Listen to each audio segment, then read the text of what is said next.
The Mjolnir Power Armor has had many different forms over the years, some unique, others arguably hideous, but perhaps none are as eye-catching as the heavy, brutal aesthetics of the Mk4, with the Spartans wearing it looking more like a human-shaped tank than anything else.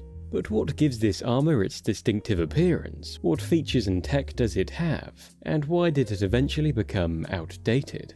Created alongside the Spartan 2 program, the Mk4 Mjolnir was the first armor in its line to see mass production and deployment to the battlefield. Worn by the UNSC's elite breed of Spartan 2 super soldiers, it was intended initially to aid the Spartans in their goal of neutralizing insurrectionist human forces, and it was more than well enough equipped for this task. Its iconic bulky exterior was comprised of a robust titanium multi-layer alloy enveloping the chest, arms, hips, legs, calves, feet, and hands. This resilient alloy could withstand significant damage and was virtually impervious to small arms fire. Although it could be penetrated by repeated armor-piercing rounds, the suit is capable of sustaining a few glancing blows without compromising its integrity. Enhancing the armor's hefty, almost medieval look was an armored titanium nanocomposite bodysuit.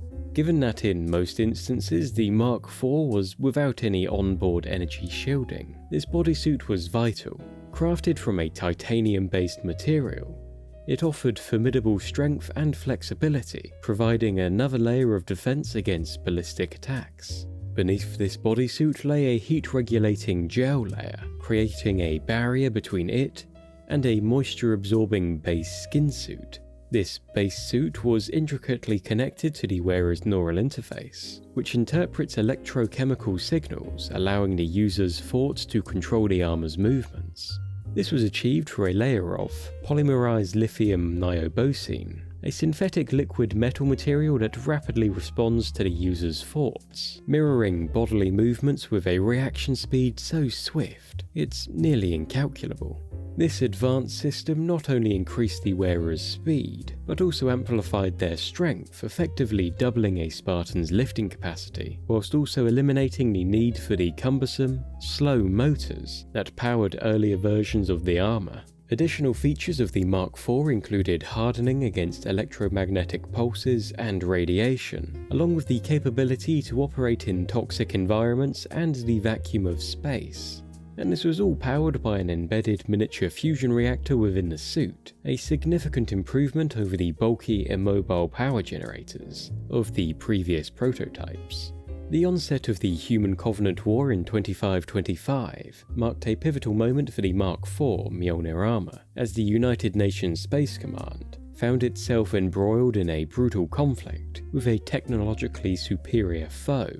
The Spartans and their Mk4 Mjolnir Armor were rushed into service. As the war dragged on for decades, the Mk4 underwent several design changes and improvements to upgrade the increasingly outdated armor.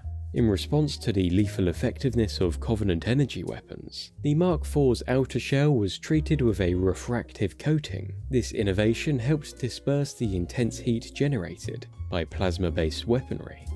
Despite this, the armor remained vulnerable to direct close-range hits, which would compromise its integrity.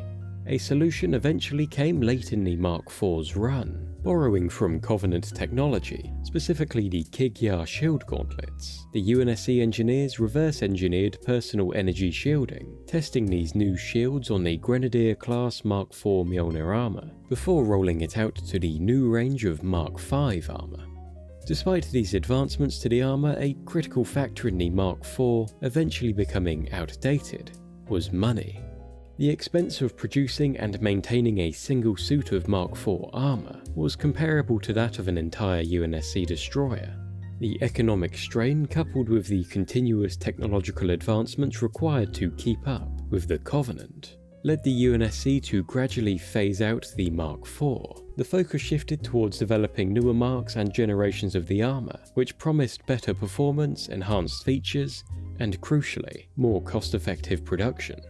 It would appear, however, that the Mark IV is once again becoming a presence on the battlefield, as following the recovery of a stock of the armour from the Damascus testing facility, a project has been initiated under the guidance of Dr. Halsey to refurbish and upgrade the Mark IV armours, incorporating cutting-edge technology to align them with the advancements of the third-generation Mjolnir suits, streamlining many of the components, making the armour more modular, and adding various other features such as enhanced energy shielding and an improved fusion reactor to create a new armour that is more cost-effective, versatile, and available to members of the Spartan 4 program. What's your favourite type of Mjolnir armour? Let us know down in the comments and make sure to subscribe to join us again soon. Thanks for watching, catch you next time. The Lore Tours Spaceport is your destination for tours through the most fascinating worlds, groups, and events in the multiverse. From sci-fi to fantasy, we have it all. So make sure to subscribe and book your next trip with us.